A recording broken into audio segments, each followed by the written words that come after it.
Halo teman-teman investor semuanya, ketemu lagi dengan Roy di sini. Dan di video kali ini saya nggak bahas saham secara spesifik dulu, tapi saya lagi mau bahas yang mungkin konteksnya lebih banyak teman-teman butuhkan untuk saat ini menurut saya, yaitu mengenai psikologis market. Dan kali ini saya mau ngobrolin soal foreign outflow yang kesannya nggak habis-habis dan IHSG itu kayak diiris tipis-tipis gitu ya. Saya nemu wording ini di beberapa forum saham, IHSG diiris tipis-tipis ya. Jadi disclaimer on dulu, konten ini sifatnya investment research, teman-teman ya, bukan ajakan jual beli dan tidak niat untuk menjatuhkan stakeholders tertentu. Kalau ngomongin IHSG diiris tipis-tipis, saya terus nggak ingat dengan bawang. Kebetulan saya itu cukup suka masak gitu ya. Kalau ngiris bawang kelamaan itu matanya berair sendiri, nangis gitu ya. Jadi kayak misalnya kita yang motong sendiri, kita action sendiri, kita yang nangis sendiri gitu. Nah, apakah masih ada peluang? Karena saya ngelihat sebuah realita market saat ini, harian khususnya ya, tandain kata harian, dan investor conviction. Nah, apakah penurunan IHSG ini yang mungkin sudah 10% lebih dari titik all time high-nya itu panic selling atau bukan? Ya, kalau menurut saya, faktanya ya, menurut saya itu bukan panic selling. Panic selling yang benar-benar panic selling itu real teman-teman saat kondisinya pandemi. Orang benar-benar pingin exit itu berasa banget kok. Turun 10% gitu ya, bahkan banyak saham yang ARB itu terjadi karena momen panic selling. Tapi kalau menurut sekarang ini enggak, ini bukan panic selling. Iris tipis-tipis saya mungkin setuju gitu ya, karena asing kan nggak mungkin dia mau langsung buang ARB kiri mentok, dia juga cuannya nggak maksimal. Jadi dia tipis-tipis aja gitu ya. Buang berapa juta lot, buang berapa juta lot. Nah, apakah ini IHSG-nya yang suram gitu ya? Marketnya yang suram atau memang ini momentumnya aja, momentum singkat aja? Nah, saya mau ngajak teman-teman untuk berpikir bahwa investor khususnya untuk big money, mereka yang manage uang dari publik gitu ya, mereka sebagai ibaratnya mereka perusahaan yang mengelola uang gitu ya, mereka kan perlu menghasilkan return, gaji karyawan gitu kan. Dan mindsetnya tuh selalu sama. Dan saya juga mau ngajak kita semua untuk berpikir bahwa mindset kita tuh sama aja kok di market gitu ya. Mau yang scalper harian tiap detik trading, mau yang swing, trend follower, apapun itu sebenarnya kan sama kan. Kita profit mindset gitu ya. Coba teman-teman googling di Google gitu ya, terus teman-teman ketik investor asing net sell tuh nanti akan muncul kata-kata seperti ini gitu ya. Asing net sell lagi saham ini dibanting gitu. Asing net sell lagi saham ini dibanting, oke. Investor asing net sell 4 pekan beruntun di pasar saham. Jadi apa yang terjadi? Ya sesederhana bahwa mereka sedang profit taking sebenarnya. Pertanyaannya, kenapa sih kemudian mereka profit taking gitu kan? Ada dua hal yang basic ya, berarti market Indonesia sedang price in nih. Harga sahamnya sudah capai target, sudah price in, mereka keluar. Atau nomor dua, ada opportunity lebih bagus di luar sana selain di IHSG. Ya, selain di IHSG lagi ada potensi yang cukup bagus gitu ya. Jadi sama aja mereka cari keuntungan. Nah, ketika di sana lagi ada opportunity yang bagus ya mereka pindahin. Di mana sih sekarang yang lagi ngehits gitu ya? Ada opportunity bagus nih, bagus di mana? Sudah pernah kita bahas sebelumnya bahwa opportunity yang kelihatannya sedang menjanjikan itu ada di dua titik. Pertama itu market US, karena banyaknya insentif yang dijanjikan oleh calon presiden baru yaitu Pak Donald Trump nanti ya, baru dilantik di Januari, dan cryptocurrency, efek dari Donald Trump juga gitu ya, bull run gitu ya, banyak di mana-mana. Jadi dua market ini teman-teman, market di US dan market di cryptocurrency itu sedang optimisnya, hope-nya sedang tinggi-tingginya gitu ya. Nah, kalau kita kembalikan lagi ke posisi asing yang sedang kabur, memang ini asing yang mana sih yang sedang kabur gitu ya? Saya melihatnya adalah investor asing yang aktif atau yang oportunis gitu ya. Kita tahu ada Morgan Stanley Index di mana mereka itu menurunkan bobot IHSG menjadi 1,5% pada November 2024. Padahal Januari itu sempat 2%, berarti turun 0,5%.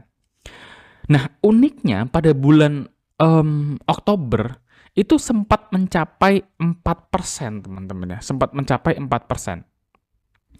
Artinya apa? Sebetulnya ya, mereka memang waiting gini bisa fleksibel lah, adaptif gitu.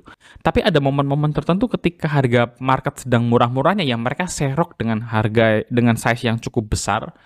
Kalau mereka bilang bahwa di bulan Oktober itu mencapai 4%, artinya saya bisa katakan di bulan-bulan sekitar kuartal 3 itu ada aksi serok yang cukup lumayan. Karena apa? Karena itu saat IHSG sedang koreksi tuh di tengah tahun ya. Mereka mungkin kolek BBRI 4.100, 4.200, terus ketika bulan Oktober kemarin mereka rally saham-saham banking tersebut, bayangin aja BBRI dari 4.100 ke 5.300, 5.400. Dalam waktu 3-4 bulan, big money, return 25-30%. Ya lepas aja gitu. Itu sudah good deal bagi investor-investor yang besar. Nah, kebalikannya buat investor-investor kita yang duitnya nggak sebesar itu, alokasi sizingnya, kita berharap gainnya yang lebih tinggi. Kita berharap mungkin 50%, 70% gitu ya. Nah, masalahnya ekspektasi investor itu kan berbeda-beda. Itu yang membuat akhirnya kita yang berharap 60% nggak kejadian, malah mungkin teman-teman ada yang balik modal lagi nih. Beli BBRI di 4.100 beberapa bulan lalu, sempat naik tinggi nggak dijual, turun lagi, dan sekarang mungkin ya tipis-tipis aja gainnya. Nah, sekarang saya coba pindah. Kalau teman-teman googling lagi, investor asing net buy, kalian juga akan ketemu. Tadi saya mundur ya, investor asing net sell tuh diposting oleh Indo Premier, ketika investor asingnya net buy juga Indo Premier posting lagi. Artinya apa? Realita harian di market itu bisa berbeda-beda, berganti-ganti, banyak faktornya. Ya, ketika market menawarkan keuntungan gitu ya, MSCI masuk dengan indeks yang lebih besar, dengan bobot yang lebih besar, ya it's fine. Artinya mereka melihat saat itu IHSG sedang dalam harga yang cukup murah gitu. Tapi dalam posisi ini kita sebagai investor retail, kita nggak bisa beradu dengan momen outflow gitu ya. Apa artinya? Kalau teman-teman lagi megang saham terus ngelihat bahwa investornya outflow semua nih, terus teman-teman takut dan akhirnya cut loss, ya nanti yang terjadi adalah bisa kehilangan modal terus. Kenapa?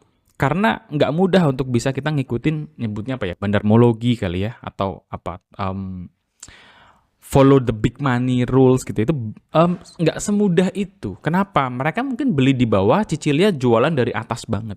Dan mungkin kita nggak bisa tracking itu, kita nggak sadar, tiba-tiba ternyata kita ikut keiris juga gitu ya. Bukannya bisa ngikutin jejaknya, malah ikut keiris juga di dalamnya. Jadi kita nggak bisa beradu menyamai persis strategi mengenai investor aktif di bursa, apalagi mereka foreign flow gitu ya.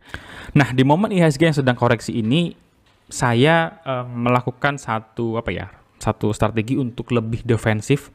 Fokusnya adalah membatasi risiko. Kita mau kontrol risiko gitu ya. Jadi dalam kita membatasi risiko, maka hal pertama yang kita lakukan kalau kita mau masuk lagi di saham adalah kita beli saham bagus di harga yang bagus. Oke? Kalau sahamnya nggak bagus, marketnya rebound juga mungkin harganya nggak kemana-mana. Lalu kita perlu jaga cash, tapi jangan sampai takut. Takut dalam arti kita takut untuk beli saham lagi gitu ya dalam market yang sedang tertekan begini. Tapi hal yang membuat saya bisa menurunkan kekhawatiran akan saham yang bakal turun lagi atau enggak dan lain sebagainya adalah pembelian secara bertahap. Jadi gini, kalau misalkan saya sudah analisa BBRI, misalnya saja gitu ya, teman-teman sudah analisa BBRI 4.500 murah, lalu turun lagi sampai ke 4.000. Itu bukan berarti analisa teman-teman tuh salah, enggak gitu ya. Analisa kita ya, kita sudah analisa, kita sudah mantap, kita eksekusi gitu ya. Tapi ketika market menghendaki hal yang lain, masih dibawa turun, inilah conviction teman-teman diuji dan dihadapkan pada kalian mau ngapain lagi habis ini. Marketnya udah ngasih harga 4.000. Kalau saya dengan metode pembelian bertahap, maka ya udah 4.500, titik kedua 4.000, dapat ya saya beli lagi. Gitu. Tapi kemudian market masih turun lagi, Mas. Turun lagi nih, Bang. Dibawa ke harga right issue misalnya 3.400, 3.500.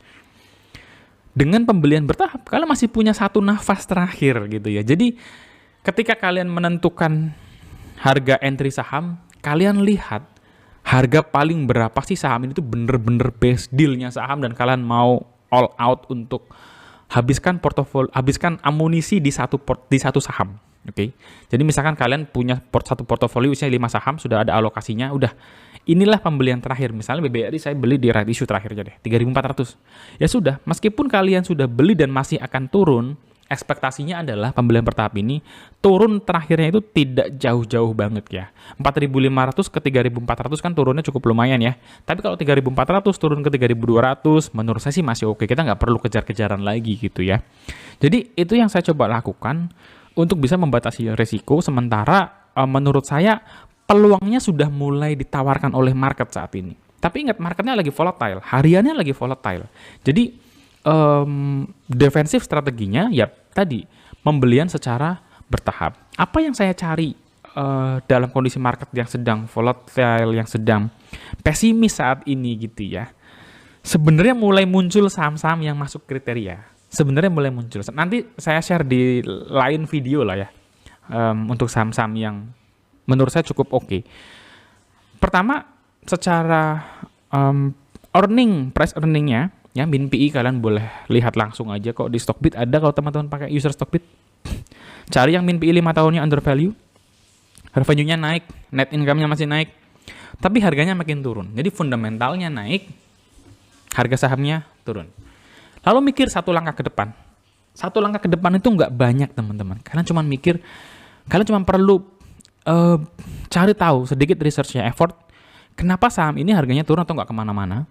Ya, faktor apa yang menjadi pemberat? Dan kalau faktor pemberat ini solve, kira-kira sahamnya beneran bisa rebound atau enggak? Lalu sebaliknya, kalau ternyata memang faktornya ini benar-benar faktor fundamental yang gawat darurat, apakah akan terjadi dalam 1-2 tahun ke depan? Kalau belum terjadi dalam 1-2 tahun ke depan, menurut saya masih oke. Ya, masih oke untuk menjadi bagian dari portfolio kita gitu ya. Atau teman-teman boleh cari saham yang udah deket, udah nggak terlalu under value, tapi masih di bawah dari fair price-nya. Ini juga buat saya masih oke gitu ya. Returnnya mungkin nggak beggar, tapi 30-50% buat saya masih win gitu ya. Harganya relatif belum kemana-mana. Ini masih potensial nih untuk melanjutkan kenaikan kinerjanya. Lalu saham ketiga gitu ya, adalah saham yang sedang ada corporate action. Ini high risk banget, jadi teman-teman harus bisa ngatur bener-bener strateginya untuk bisa invest di saham corporate action. Kenapa kita perlu gabungkan ketiga hal tadi? Karena investasi di stock market itu, di saham itu nature-nya secara alamiah itu udah high risk gitu ya. Kalau teman-teman masih merasa kayak wah pusing nih investasi di saham merah terus, Porto Merah Morona dan lain-lain, kayaknya nggak kuat gitu ya. Wah, menurut saya sih salah instrumen. Karena ketika teman-teman sudah memutuskan pilihannya adalah stock market, dan itu sudah secara alamiah itu high risk. Karena ini pertarungan high risk, ya. Saya ibaratkan kayak orang main bola deh, saya suka bola. Kayaknya tim kalau lagi main, dua tim lagi main tuh fokusnya pengen menang gitu ya. Kecuali memang ngincernya seri karena beberapa strategi. Jadi saya kalau invest di stock market itu saya ingin menang. Menang dari siapa sih, Bang? Menang dari IHSG-nya. Misalkan IHSG naik 5%, kita bisa naik 8%, naik 10%. Tapi lebih cukup realistis lagi, kita menang dari deposito. Deposito nawarin 3, 4, 5% deh. Kita bisa menang, naik portofolio kita returnnya 8%, 10%, 15%, 20%. Lebih dari deposito, saya masih bisa katakan saya menang dari deposito. Dan yang ketiga, saya menang dari diri saya sendiri. Saya sejak 5 tahun terakhir, 6 tahun terakhir lah ya, 2018.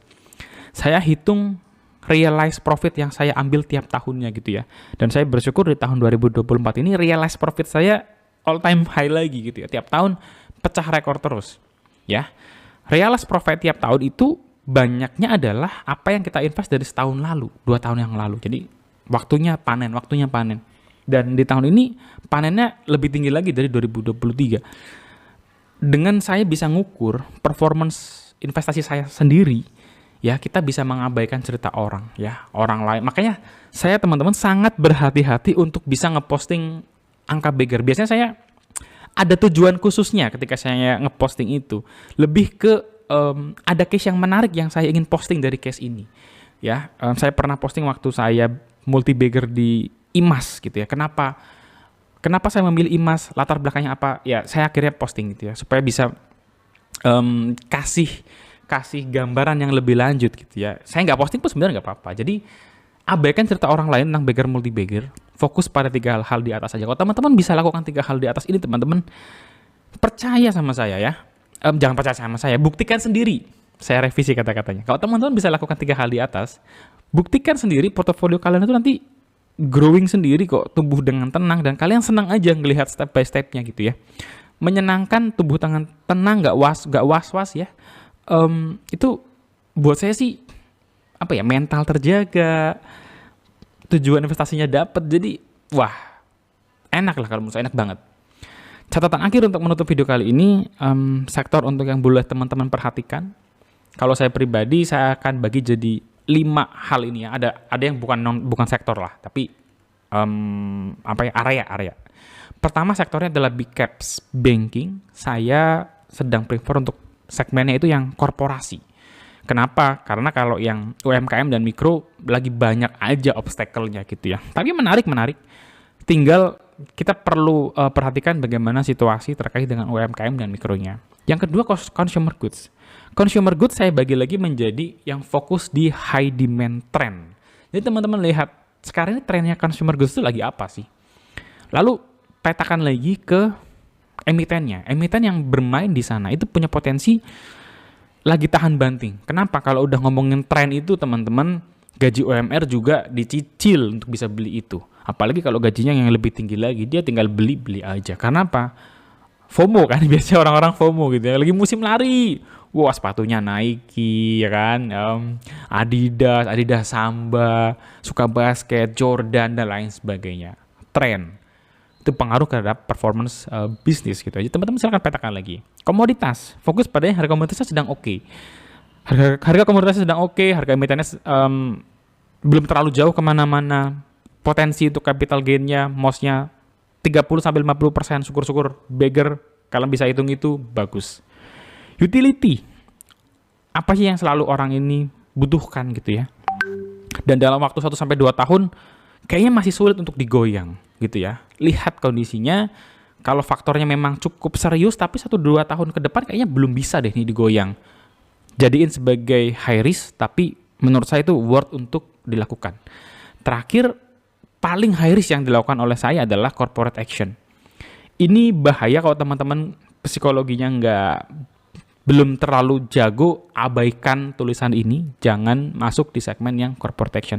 Tapi kalau teman-teman sudah lama di market, mulai belajar corporate action saya 3-4 tahun terakhir, dan menurut saya ini salah satu profil emiten yang banyak memberikan saya keuntungan, menopang emiten-emiten saya yang lain yang mungkin sedang lagi nggak perform gitu. Jadi untuk menutup video ini teman-teman ada 2 hal. Pertama, pada akhirnya siapa yang paling murah di market, siapa yang paling ngasih kesempatan, dia akan mendapat perhatian lagi dari Mr. Market. Silakan teman-teman bandingkan sendiri pergerakan IHSG dengan indeks US, SP500 misalnya gitu ya. Ketika IHSG kelihatannya pelan, SP500 lagi ngacir-ngacirnya, tiba-tiba ada di momen harganya sudah panas, turun lagi. IHSG gilirannya naik gitu ya. Dan menjawab pertanyaan awal, kapan kira-kira IHSG diiris tipis-tipis ini berakhir? Saya selalu yakin bahwa tidak ada market satupun yang kuat untuk bull run terus-terusan di atas gitu ya. Nggak ada sih. Nggak ada yang kuat untuk terus nanjak gitu ya. Teman-teman boleh explore tadi ya, perbandingan beberapa indeks saham dengan faktor-faktor yang menyertainya. Tapi selagi harganya sedang panas dan terus panas, pada akhirnya akan pecah dan kembali ke rasionalitas market, rasionalitas investor. Market-market yang sedang emerging, yang harganya masih murah, kembali akan mendapatkan perhatian, flow-nya masuk lagi kembali ke sana, dan akhirnya indeks-indeks tersebut, atau harga saham dari indeks tersebut, pelan-pelan merangkak, naik lagi. So, itu dia teman-teman video saya kali ini. Semoga nggak terlalu kepanjangan ya, karena ya saya pingin ngobrolin ini buat teman-teman semuanya. Semoga bisa ngasih insight. Butuh diskusi di kolom komentar juga feel free. Kalau ada teman-teman yang tahu email saya mau tanya yang lebih private juga feel free. Saya coba balas sebisa saya. So, sampai ketemu guys di next video. Jangan lupa untuk subscribe, share, dan like video ini. God bless you guys. Bye-bye.